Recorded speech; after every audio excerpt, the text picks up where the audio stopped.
If you suffer from bladder leaks, urgency, or frequency, and you've ever wondered if maybe you should just cut back on how much you're drinking during the day to try to save your bathroom trips and to try to lessen your need for pads or having bladder leaks, this video is for you.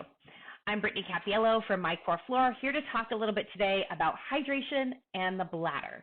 So, when I work with one-on-one clients who are coming in to see me or working with me virtually and talking to me about their incontinence issues, their urgency issues, their frequency issues, one of the first things I ask them is how much they're drinking during the day and what they're drinking during the day. It's really important because there are certain fluids and foods that are more acidic or irritating, and that can irritate the bladder lining because the urine gets acidic from those things.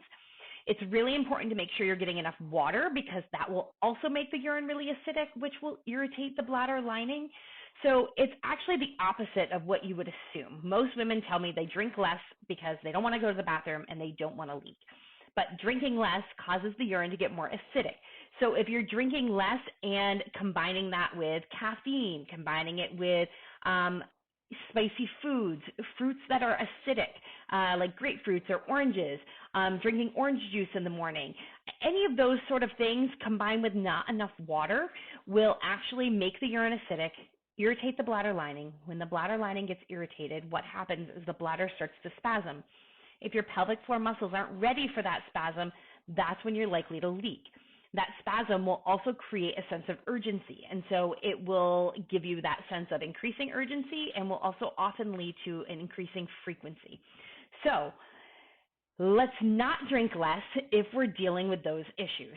Now, that said, I have some women that will leave and tell me they went from drinking 16 to 24 ounces a day to 80 ounces a day, and they've been in the bathroom constantly, and they're leaking, and they're frustrated, and they don't believe me with what I said because I told them if they drink more, the bladder would be less irritated because the urine wouldn't be acidic.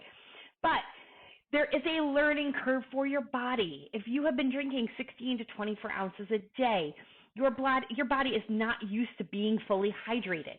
So you've got to increase your fluid intake gradually.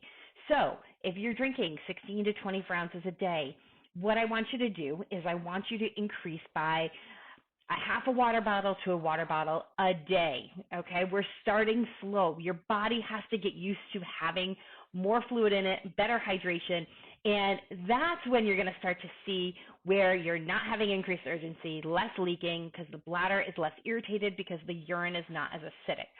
The goal for how much you should be drinking is half of your body weight in ounces per day of water.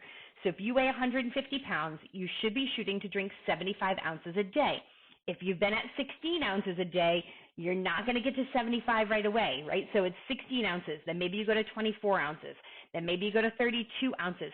So it's over the course of each day, you're gradually increasing your fluid intake so your body can start to adjust to full hydration.